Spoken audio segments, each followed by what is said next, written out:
Let's open up our Bibles to Binohata in Acts chapter 27. You recall we've been going over the trials of the Apostle Paul. There have been 3 so far. He was there in Jerusalem, nadakpan sila sa iya. He gets arrested and he's brought before the Sanhedrin. The Sanhedrin is the ruling council of Israel. That did not go well. Lupok lang sila, they actually getting upset with him, all frustrated, and they almost were going to tear him apart. He was drawn out by one of the Roman centurions, one of the guards, and then he was brought before the governor of the province of Judea, a man named Felix. Felix, very corrupt man, wanted to please the Jews, not bring justice, so Paul ultimately was not exonerated before him. He was replaced, and Festus became the new governor who wanted to please the Jews, tried to see if he could pacify them by offering up Paul as a sacrifice to them. And Paul appealed to Rome. He said, I reserve my right to stand before Caesar Nero. And that being said, power was taken away. That's where Paul had to go. But there was a problem. The problem is there was no accusation to put against Paul. He had done nothing wrong according to Roman law. So here they were going to ship him off to Rome without any reason for doing so. So Festus got the opinion of King Agrippa to try to help write something concerning Paul to send along with him, which is where we picked up sa Nagligad, is Paul was standing before his 4th trial before King Agrippa. This one was different. There were no Jews. No one was making any accusation against them. They were just trying to get information with which to write an accusation to send along with Paul to Rome. Paul understood what the stakes were. He had no problem. He's put in front of King Agrippa, in front of Festus and all the leaders of Judea. And he starts preaching Jesus Christ. He said, this is my opportunity to tell you about the Lord. And what he told them about was hope. He says, I'm here because I have hope. I have hope in the resurrection. I have hope that God is saying that death is not the end. He says, I understand the Jews because at first, I also persecuted Christians. I put them to death. I went to Damascus wanting to find more Christians to put into prison. But on the way, hope found me. For there was a blinding light along the road. The voice of heaven came down. Jesus Christ speaking to me. Saul, Saul, why are you persecuting me? It is hard for you to resist, to kick against the pricks. And the Lord told Saul, I have chosen you to be my witness, my testimony to kings, to Gentiles, and to the nations. Hope found Paul. And he did not ignore the message. He went out and he began to preach Jesus immediately, everywhere, and to everyone. Now, at the mention of the resurrection, Festus stood up and said, Paul, kabuanggit ka. You've gone crazy. You've lost your mind. Talking about a resurrection, talking about the dead coming back to life. This is nonsense. And Paul said, most noble Festus, I'm not mad. I'm in my right mind. He says, and I know King Agrippa knows this. King Agrippa, you believe the scriptures. You know what the Bible says. Do you believe that Jesus is the Christ? And Agrippa said, Paul, you almost convinced me. Paul said, I wish it wasn't almost. I wish it was completely. I wish you were just as I am. I wish you had everything except for these chains that you might know freedom. To which Agrippa, Festus, they all came aside and they said, this man has done nothing worthy of death. He's not done anything worthy of prison. He'd be set free if he had not appealed to Caesar. But because he had appealed to Caesar he must go. They thought they were in control. But all along this was God's plan. God was sending Paul to Rome, which is where we pick up our Bible study in Romans chapter 27. Beginning in verse 1, we open up with the journey that began there in Caesarea as they set out by boat. For when it was decided that we should sail to Italy, Italy being Rome, they delivered Paul and some other prisoners to one named Julius, a centurion of the Augustan regiment. So get the picture. Paul needs to go to Rome. Obviously, he needs to be escorted. He is a prisoner. Though he's done no wrong, though he's really got no accusations, yet he still needs to have a prison manager, a warden, watch over him. So he's delivered into the hand of a man, a centurion. Centurion is a reminder, is a Roman soldier who rules over 100 men, so a man with authority. And he was to deliver Paul to Rome. His name was Julius. We don't know much about him, other than he was from a regiment called the Augustan. That means that he served in the emperor's service. He was part of Caesar Augustus's regiment. So he was a man with quite a bit of influence, quite a bit of responsibility. Now, what I find ironic is the assumption is that he is chained to this centurion. Paul is a prisoner under the keep of this particular prison keeper. Paul saw things a little differently. Paul did not see himself chained to a Roman soldier. He saw the Roman soldier as being chained to him. Let me repeat that because it's a good difference. He didn't see himself as stuck. Paul wasn't stuck. No, the centurion was stuck. You can't go anywhere. You have to stay right here next to me, and I get to talk to you about Jesus. Know that they had conversations continually over the majority of their prison journey. I'm sure Caesar, until he got there, that this Roman centurion heard all about Jesus Christ. I like this because we might think we're stuck. Maybe you're in school.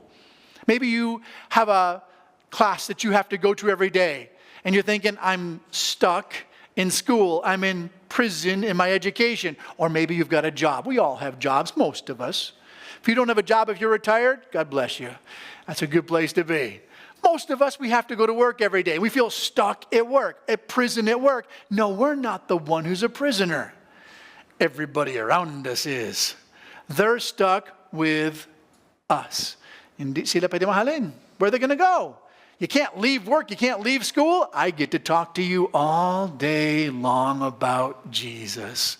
See the perspective? See the change in outlook? We're not looking at the fact that we have nowhere to go. We have an opportunity to share with people who cannot get away from us. This was Paul there with Julius as he was riding the boat to get to Rome.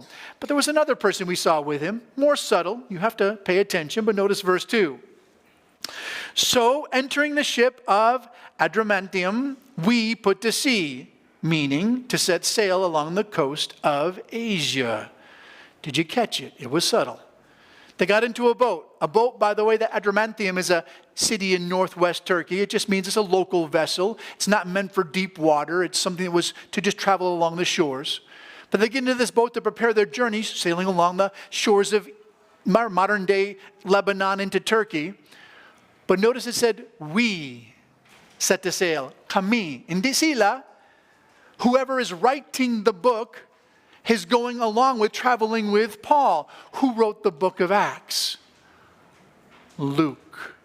Luke, by the way, who's the same Luke who joined Paul on his second missionary journey when he was there in the city of Troas, according to Acts chapter 16. He continued with Paul throughout the second missionary journey, presumably the third missionary journey. Now as Paul sets sail to Rome, Arapasha, Nangapodman, he's still traveling with Paul as he goes to Rome. Is Luke a prisoner? We don't think so. There's nothing to suggest, there's nothing to say that he had been arrested. He chooses to travel with Paul as he goes to Rome. I like this because we see the same truth back in Hebrews chapter 13, verse 3. Hebrews 13:3, we're told we're to remember. Now, basi na lang, Paul might have written this. We're not sure of the author of Hebrews, but it would be fitting if he did. For the writer says, remember prisoners, as if you are chained with them, those who are mistreated since you yourself are also part of the body. What was Luke doing? Being a companion, being a help, being an aid to his brother in the faith. Even though, yes, he's in prison in chains, Luke said, I'm standing by you. As we are all called to. You know one of the most powerful ministries? It's not easy. Hindi ka hapos budlagid. One of the most powerful ministries is prison ministry. Why is prison ministry so cool, so powerful, so effective? Go back to, you've got a captive audience. Number of years ago, we had a chance to go into backup one over here in the plaza. It was fun. Walked in, there's maybe a half a dozen guys behind the bars, strolled on up and it said, who wants to hear about Jesus? You know what they all said? Sure. Why? They're in prison. Where are they going to go? They don't really have a choice. I'm going to tell you about Jesus. Okay. They can't run away. They can't get away. You can preach Jesus to them all day long. And more often than not, they're excited to hear the message. They know they are sinners. They know they've made mistakes and they're open to hearing the message of the gospel. Prison ministry is powerful. My father, bless his heart, my father did prison ministry for decades. It was not something that you heard about. It was not something that people talked about. He would just faithfully go into the prisons and preach the gospel. And though it wasn't something glamorous again, what it was amazing because I cannot count the number of people who came to the Lord. This is Luke. He traveled with Paul. He stood beside those who were in prison. Pero may sapagid, look at verse 2 again. There's another traveler, not just Julius, not just Luke. There's a man named Aristarchus, a Macedonian of Thessalonica, who was with them. That next day, they traveled to Sidon. So who is Aristarchus? We know a little bit about this man, for he pops up more than one occasion. First time unagid was back in Acts chapter 16, where Paul was there in the city of Ephesus. Remember the riot? Everybody's all upset. A guy named Demetrius is causing problems because people were no longer getting idols of the goddess Diana. And so 25,000 people rush into the main theater there, and they're chanting out, "Great is Diana of the Ephesians." Who did they grab? Aristarchus. They couldn't find Paul, but Aristarchus traveled with them, so they arrested Aristarchus. So the first time you read about him, he gets arrested. It would appear he's been arrested again. Aristarchus isn't traveling as a free man, unlike Luke. He was arrested when he traveled with Paul. Why would we say that? Why do we think that Aristarchus had been arrested a second time? Colossians chapter 4, verse 10. Paul calls Aristarchus my fellow prisoner. What's the point? Careful who you travel with, apparently, because if you hang out with Paul, you end up in prison. Frequently, on more than one occasion. For know that if we do stand for Jesus, if we stand with those who stand up for Christ, there's going to be consequences. The world sometimes is not going to be happy with us. That was Aristarchus. But there was a fourth group. And these are neat because they're even more subtle yet. Look at verse 3. We're told that Julius, who was that centurion, he treated Paul kindly. He was a very generous man. And he gave Paul liberty or freedom to go see his friends and to receive care when they were there in the city of Sidon. Who had friends in Sidon? Paul? How is that possible? I've got a problem here. Because according to the Bible, what we read in scriptures, this is the first and only time Paul was ever in Sidon. How can Paul have friends in the city if he'd never been there? Stop and think about this. You show up to church, first time gid, nagsulod ka, unang katao sa simbahan, unang tiempo sa simbahan, first time in the church. If you walk into the church for the first time, are you going to have friends? No. Are you going to know people? No. Because you've never been there. They're all strangers to you. This is Paul in Sidon. He's never been there. How does he have friends? Because of how the body of Christ works. Quick story. I'm traveling back from California. This is just this past week. Flying in a plane, and I got to tell you, I don't like planes. There's a good reason why I don't like planes. They were not built for me. Planes and me don't get along. Have you seen the size of seats in the average plane? I don't fly business. I'm not rich. I'm a poor guy. I sit in the back. The seats in the back, they're very small. I don't sit in the seats. I kind of put on the seat.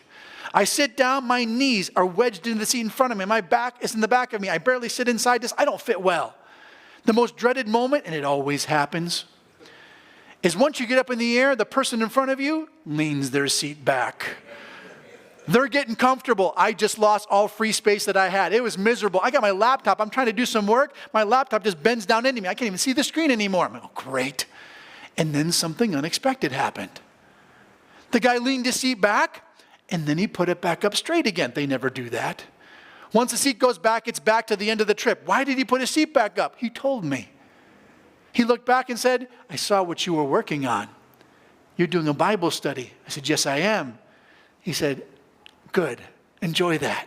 And he kept his seat up the whole time for me. Why would a stranger do that? I didn't know him. I never met him before in my life. I probably will never meet him again. Why would a stranger show me kindness because I'm doing a Bible study? I found out. He's a pastor. On a mission trip to Sri Lanka, though I didn't know him, there was fellowship. There was a connection because of Jesus Christ. This is Paul showing up to Sidon. He walks into a city he's never been in before. He has family. He has friends because that's how the body works. Whether you've met them before, whether you know anyone, makes no difference when you are in Jesus Christ. You have family. Paul, they're in Sidon. But that brings us to the choice they had to make and the wisdom they chose not to follow. Look at verses 4 through 11. We're told when they left Sidon, they put out to sea. From there they sailed under the shelter of Cyprus, because the winds were contrary. And when they had sailed over the sea, which is off Cilicia and Pamphylia, we came to Myra, a city of Lycia. There the centurion Julius found an Alexandrian ship setting sail for Italy, and he put us on board. When we had sailed slowly for many days, we arrived with difficulty off Cnidus. The wind not permitting us to proceed, we sailed under the shelter of Crete off Salome. Passing it with difficulty, we came to a place called Fair Haven, near the city of Lasea. So here it is. Paul is recounting, Luke is giving us the journey. They depart from Sidon. When they depart from Sidon, they move up the coast of Lebanon, there around the southern edge of Turkey. They go north of Cyprus, and they land at a city called Mysia, there on the southern edge of Turkey. They changed ships. For the boat they were on was not meant for deep water. It was a shallow water ship. They changed over to an Alexandrian grain ship, coming out of Alexandria, Egypt, heavy laden, meant for deep water to carry cargo all the way to Rome. They get on this Alexandrian trade ship, and they then set sail heading further west. They pass by Cnidus, where they wanted to go towards Greece. They wanted to go towards Corinth. That was the safest passage. But the winds were contrary. Everything was blowing against them, slowing them down, making the transport hard. They ended up having to sail south towards the island of Crete. They sailed south of Salome till they landed in a place called Fair Haven. Now, all of this to say, the travel was not easy. They were being fought against, pushed against. The difficulty of going forward should have given them a clue. Maybe they weren't going the right way, for Paul tells them in verse 9. Now, when much time had been spent because of the wind, because of the slow going, and the sailing was now dangerous because the fast was already over, Paul advised them, saying, "Men, I perceive that this voyage will end with disaster and much loss, not only of cargo and the ship, but also our lives." So they're in Fair Haven. They've been going slow, too slow. And Paul says it's too late. It's too late in the year for us to go out into the deep water because the fast is already over. Question: what is the fast? This is not a fast. This is the fast of the Jews, referring to the day of Yom Kippur. Yom Kippur is the seventh and final feast in the Jewish calendar. It's called the Day of Atonement. It takes place always in the month of October, meaning it's already past October. This is either late October or early November. Why would that be too late? If you are trying to sail in the Mediterranean, if you are sailing the deep waters of the Mediterranean in the winter months after October, it becomes very unstable. The weather becomes very unpredictable. And for an ocean-going vessel, it was not what you wanted to do. And Paul warned them, good wisdom, don't sail. Stay where you are. If we go out into the water, we'll lose the ship, we'll lose our cargo, we're going to die. That's his wisdom. But, verse 11, nevertheless, Julius, the centurion, was more persuaded by the helmsman, that's the guy behind the steering wheel, and the owner of the ship, than the things by which was spoken by Paul. And because the harbor was not the best, not suitable to winter in, the majority advised they set sail there, if by any means they could reach Phoenix. Phoenix is on the island of Crete, but on the northwest side. So they're on the southeast. They want to sail around the island to the northwest to find a better port. A harbor of Crete opening towards the southwest and northwest, and there they would winter. Here's the idea. Paul has given godly counsel. Not just godly counsel backed up by the circumstances. The wind is contrary. It is blowing against them. It's obvious that things are not going their way. It's late in the season, and Paul's warning them, saying, this is not the Lord. God's not in this. We need to stay put where we are. Don't go any further. What did the people do? No, we've got money to be made. There's a lot of money in this ship. It's a cargo ship carrying grain from Alexandria. If we take too long, if we wait too long, we'll lose our profit. We need to go now. Godly counsel versus worldly counsel. A godly man versus a worldly man. Who do you want to listen to? What choice do you make? And the decision by those who were in charge, the centurion, those who had authority, were to listen to the world rather than the word. Listen to what the people were saying who wanted the money rather than the people who were concerned about the wisdom of God. And the result was going to be catastrophic because they made bad choices, followed bad counsel. It was going to lead them into a storm. Let's look at verses 13 through 20. Now, when the south wind blew softly, there they are in that fair haven, beautiful port. Soft south wind blowing, they supposed they had obtained their desire, so they put out to sea and sailed close by the island of Crete. Here's how it begins. Pay attention. Making a bad choice. At first, seems like it's going to work out. You don't jump into something that looks like it's wrong. You don't jump into an option, a decision that's looking devastating. It looks okay. I think this might work out. I think this might turn out right. The weather, the winds are favorable. Let's go ahead and see if that grass is not greener on the other side after all. Let's give it a try. You see, when we make a bad decision, it's usually because it looks like it's the right answer. Until it's not.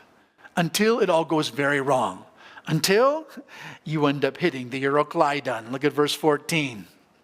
But, there it is. Soft wind, beautiful weather, but not long after, a tempestuous headwind arose called, Nelanila, a Euroclydon. So when the ship was caught and could not head into the wind, we let her drive. Break this down because there's some fun words here. Number one, that word tempestuous wind is a fascinating word. In the Greek language, it's called the typhoonikas. What does that sound like? Typhoonikas is where you get the word typhoon. They hit a bagyo, not a storm. This was not a little bit of wind, a little bit of lightning. This was, they left in perfect weather. They left with calm winds. And before they know it, bagyo. Vicious storm kicked up so quickly, we're told it harpazoed them. What's harpazo? Rapture. Literally the same word used to describe the rapture is what's used to describe how fast the storm came upon them. You blink, boom, storm. No warning, no preparation. You were sucked out into the wind and they couldn't fight it. They were hopeless against it. They just dropped the sail and said, why bother? Where are we going? Can't say. What's going to happen? Don't know. Do you know where we're headed? No way to figure that out. We're just being tossed by the waves to and fro. This is what takes place when we listen to the counsel of the world. You set sail, you push out, you're following what you think is the right direction. You're going, I think this is the right way. Key word, I think. Did you ask the Lord? No. Did God direct you? Not a chance. Is it the right way? I'm not certain. And you set sail, boom, bagyo. Everything gets torn apart. You don't know whether you're coming or going. You don't know whether you're up or down. Life is in absolute turmoil. Why? Because you were listening to the world and not the word. So what'd they do? Look at verse 16. Running under the shelter of an island called Claudia, we secured the skiff with some difficulty. Now when they had taken it on board, they used the cables to undergird the ship, fearing lest they should run aground on the Syrtis sands. They struck sail and so were driven. So here they are being tossed about. They're still somewhat close to Cyprus. They can probably still see land. They just can't get to it. They have no control over the ship in the midst of the storm. They get to a place between the island of Claudius and Crete. And that in between two islands, it calmed a little. And as the storm calmed a little, they pulled the lifeboat back up onto the ship. Because they wanted the lifeboat? No. They wanted the ropes. They took the ropes that had been used for the lifeboat and they started to undergird, tie them around the vessel. These are wooden ships, not meant for big waves. You're afraid they're going to fall apart. You're trying to hold them together, tie them around to see if they can keep them from falling apart. Their fear was that they might run into a sandbar. There on the northern shores of Africa, they have something called the Syrtis sands. Sandbars just underneath the surface that if a ship hits them, it's done. It's beached, it's not moving anywhere. And in the waves, in the wind, they couldn't control. They didn't know where they were, trying to hold themselves together. Here's the idea. When we make bad choices, not if, let's be honest, when When we listen to the world and go the wrong way, and life goes crazy, things start to fall apart, we find ourselves in the Baguio, what do? We try to hold ourselves together. Best we can, we try to strap things down. I'm going to see if I can't make this work. We're doing our best to make sure we're not falling apart. Problem is, we're still in the storm. You can try to hold yourself together the best you can. If you're still in the storm, you're in a lot of danger. You're still in a lot of trouble. You need someone who can stop the storm. You need someone who can calm the storm. It's not about holding ourselves together. It's about God holding on to us. In fact, that word, rope, is an interesting word. It's used twice. Dua ka beses sa bilog sa New Testament. It's used here in Acts 27. It's also used in Hebrews chapter 4. Let me give you the verse because it's amazing. Let us come boldly, Hebrews 4:16 says, to the throne of grace. We may attain mercy and find grace to help. Stop. The word help is the same word as rope. They're the same exact word in times of trouble. Get the picture. Where do we go when we made bad choices? Where do we go when we're in the storms of life? When everything's falling apart and we're trying to hold ourselves together, what do? Go to the throne of grace. Go to Jesus Christ. He's the one that holds us together. He's the one that gives us grace in times of trouble. He helps in times of need. That's the answer that they were not looking to. For look at verse 18. Now, because they were exceedingly tempest-tossed, waves going, wind raging, they're being moved all over the ocean, things are desperate. The next day, they started to lighten the ship. On the third day, they threw over the ship's tackle overboard with their own hands. Meaning, they're tossing everything out. They're throwing out their cargo. Remember the cargo that was so valuable? The grain that was so important, they had to make sure they moved quickly. Didn't want to wait in Fairhaven. Now they're tossing that into the sea. Not just their cargo, even their tackle. Even the very equipment of the boat that's necessary, they're tossing overboard to try to lighten the load. They're trying to make the ship lighter to hopefully maybe survive. But I found this ironic. Because here's what happens when life goes crazy. Maybe you can relate to this. Maybe you are here right now. When life is uncontrollable, when the storms of life are raging, everything we thought was so important, toss it out. All the things we used to think were so purposeful, so important, possessions, positions, all the things of this life that the world values, we realize they can't save us. They don't help us. We quickly let them go when life is falling apart. This was these men tossed by the storm to the point of where? Look at verse 20. They had no hope. For when neither sun nor stars appeared for many days, they couldn't tell you. Is it day? Adlaw o kung sa gabi? Wala kabalo. I don't know. The storm is so bad. The skies are so dark. I've lost track of whether it's day or night. Can't see anymore. No small tempest beat upon us. All hope that we would be saved was finally given up. There it is. You come to the place where you go, wala na paglaom. I've got nothing. I don't even know if I'm going to make it. I'm pretty sure this is my end. If you can relate to this, listen. If you were here this morning, and I don't know where your circumstances have taken you from, can't say whether or not maybe life right now is amazing. If you're having a good day right now, God bless you. If everything is going amazing and perfect, you have no problems, enjoy it. It won't last. Hardships are going to come. Choices are going to be made. And sometimes bad ones bring us to a place where we have no hope left. Why? Why did they have no hope? Because they did not listen to the word of the Lord. Because they did not listen to godly counsel. They are where they were because of the bad choices that they made. But, please hear this, but, in the darkest hour, the Lord had not left them. For look at verses 21 through 44. After a long abstinence from food, how long? We're going to find out almost 2 weeks. Having not eaten for almost 14 days, Paul stood in the midst of them and said, Men, you should have listened to me.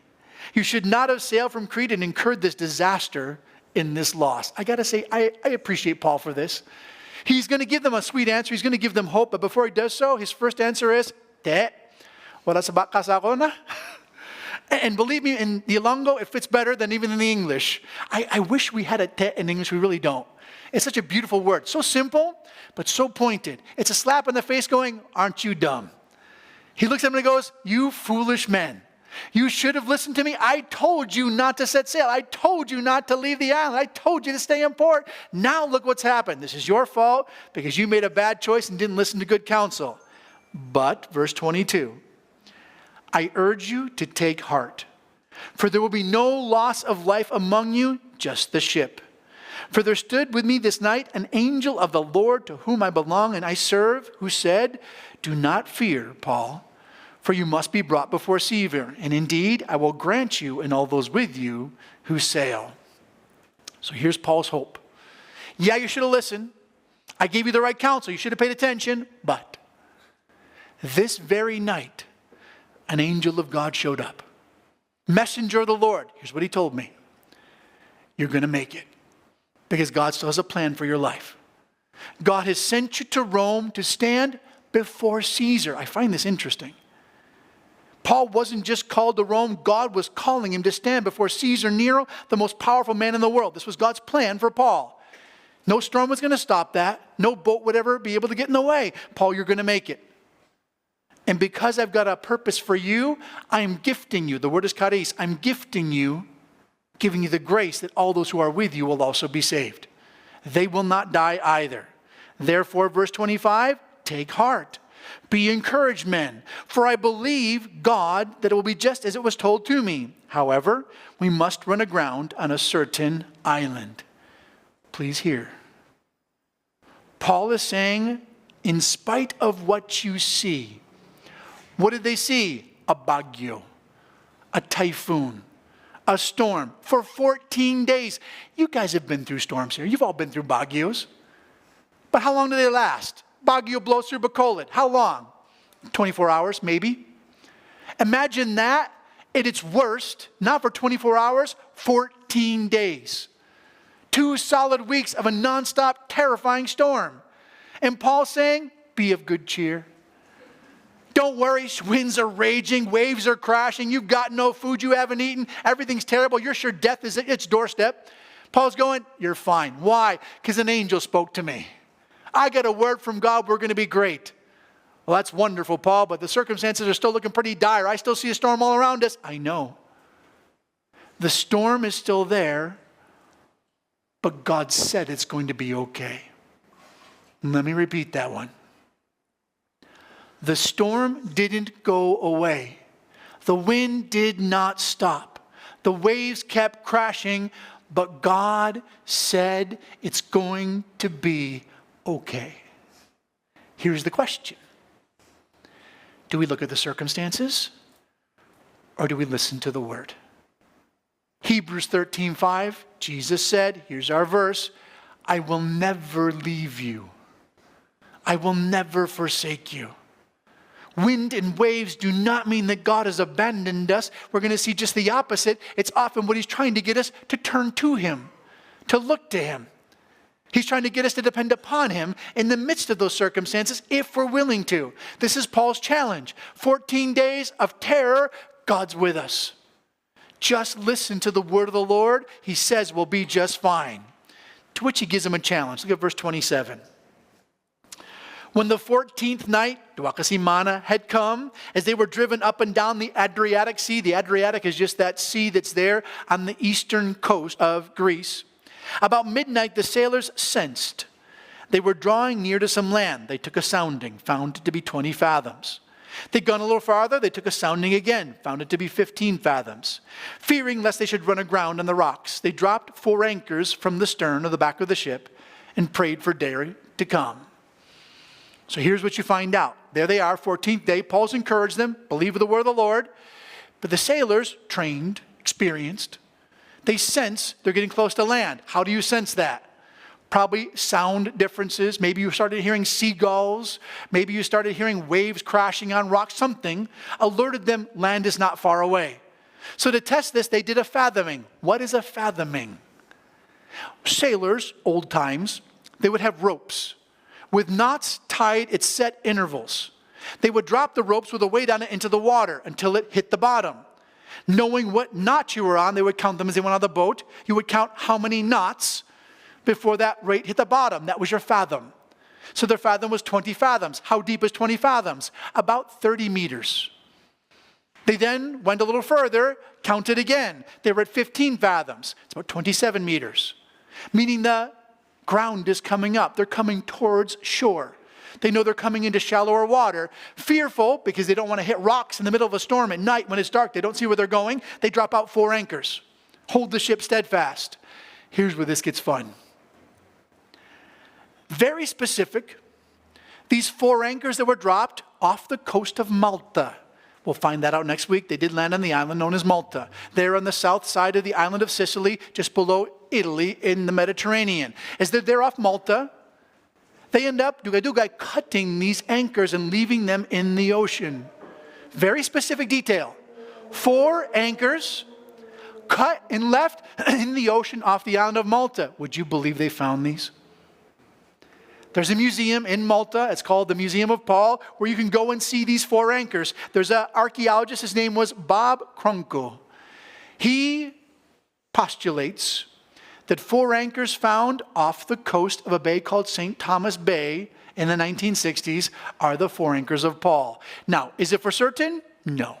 Is it possible? Yes. Do I like it? For sure, because it's a very specific detail.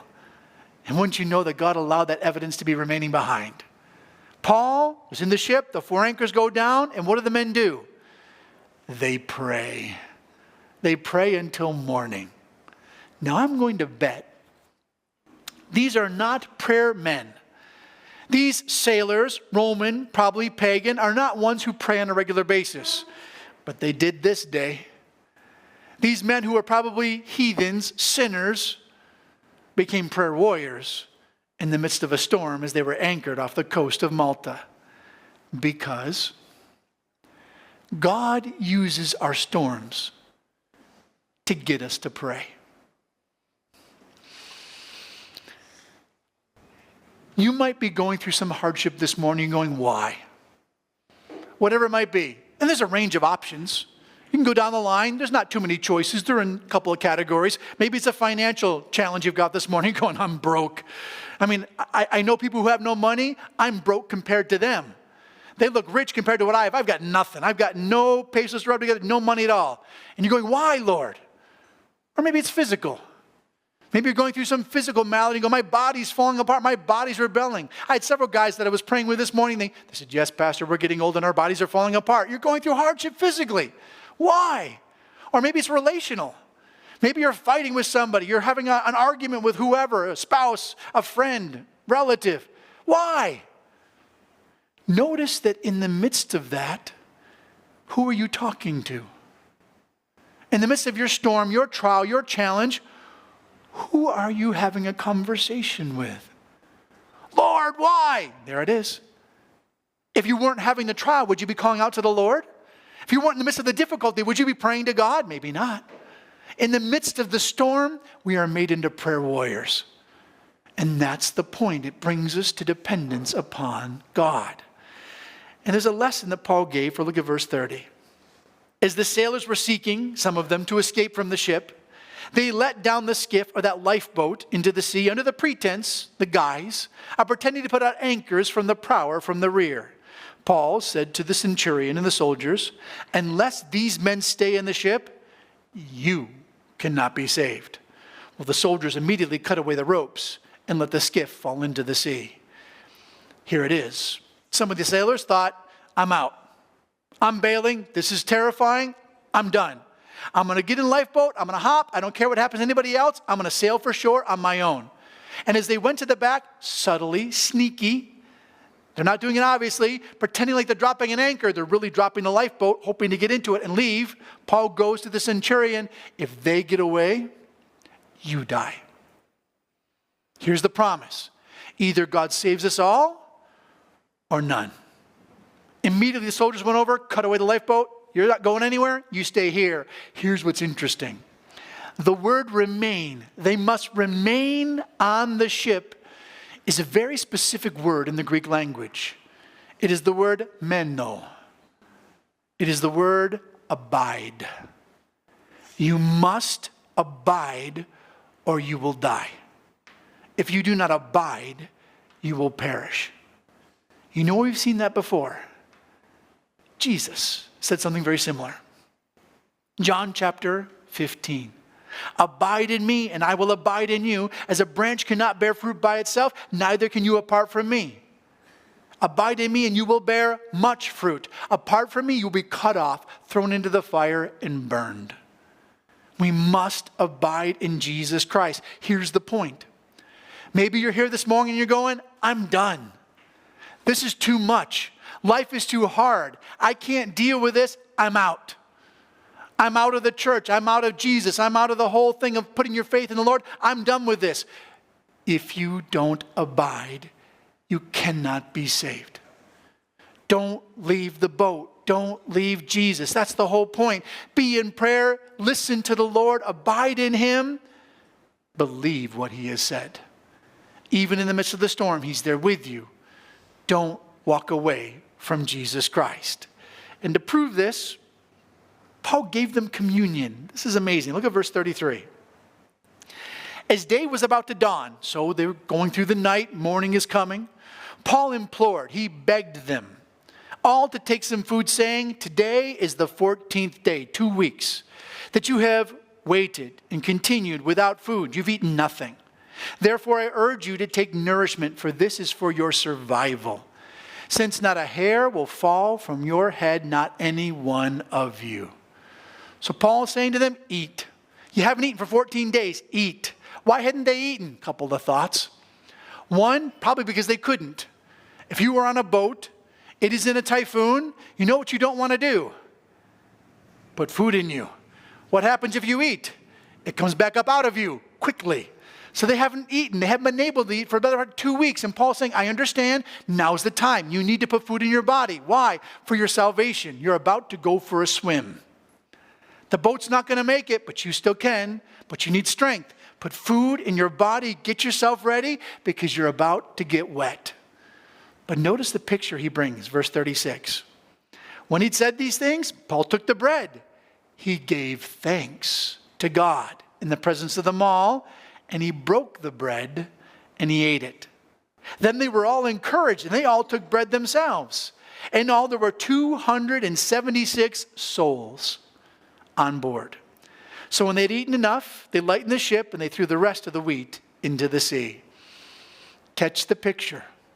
Paul says, eat. What does he do? Takes bread. How does he take the bread? He gives thanks to God. The word is the word Eucharist. If you're familiar with that word, if you've got a particular background, you've probably heard it more than once. Eucharist, by the way, just means good thanks. It's the word good thanks. But it's the same word Jesus used in Luke chapter 22, verse 19, in what we call the Last Supper. When Jesus took the bread there at the Last Supper and gave thanks to the Lord, and he broke it and gave it to the disciples, this was what we call communion. Paul, on a ship, in the middle of a storm, off the shores of the island of Malta, is having communion early in the morning with 276 men. Why is he having communion? To show them who will save them. Who is the answer? Who is the solution? Jesus. He's the bread. He's the one who gave himself for us. He's the one who can save us. Now, if that's for you this morning, if you're the one who's going, who can save me? Jesus. Who do I turn to? Jesus. Who's the answer? There's only one, Jesus. Know that unless you come to the Lord, unless you come to Jesus, you are missing the point. Okon, kasi may kilala ka mo. If you know someone who's in a storm, point them to Jesus. That's who they need to look to. That's who they need to see as their salvation. Because when you do, you're saved. Look at verses 39 through 44. Now when it was day, they did not recognize the land, but they observed a bay with a beach, only onto which they planned to run the ship if it were possible. They let go of the anchors, left them in the sea. There you go. They just cut the anchors off and left them in the water. Meanwhile, they loosed the rudders and the ropes. They just put up the mainsail and they let the wind drive them, hoping to strike the shore. But instead, they struck the place where the two seas meet. They ran the ship aground. The prow, or the front, was fast, and the back remained open and broken up by the waves because of its violence. So what you have is this desire to try to get the ship. They don't want to save the ship. They're hoping to just land the ship. They're hoping they can let it go and just run it aground, beach it right on the shores of the island of Malta. So they cut the anchors, put up the mainsail, the wind starts to blow them, but rather than hitting the beach, they hit a reef. If you look, that's the picture, you can see it. That is St. Thomas Bay on the island of Malta. If you notice on the south side, there's a large reef that runs out into the ocean. Smack right into that. Front of the ship, stuck. You're not getting it out. Back of the ship, broken up as the waves crash against the reef. Starts to tear the ship apart. Ship's not going to make it. Therefore, verse 42. The soldiers planned to kill the prisoners, lest any of them should swim and escape. But the centurion, Julius, wanting to save Paul, kept them from their purpose, commanded that those who could swim should jump overboard first and get to land. The rest on boards, some with parts of the ship, so they all escaped safely to the land. So the soldiers, seeing the ship was going to go down, it was going to be destroyed, brought out their swords and planned to put to death every one of the prisoners. Why? Because in Roman law, if your prisoner escapes, you suffer their fate. If a prisoner is scheduled to be executed and you let him get away, you die.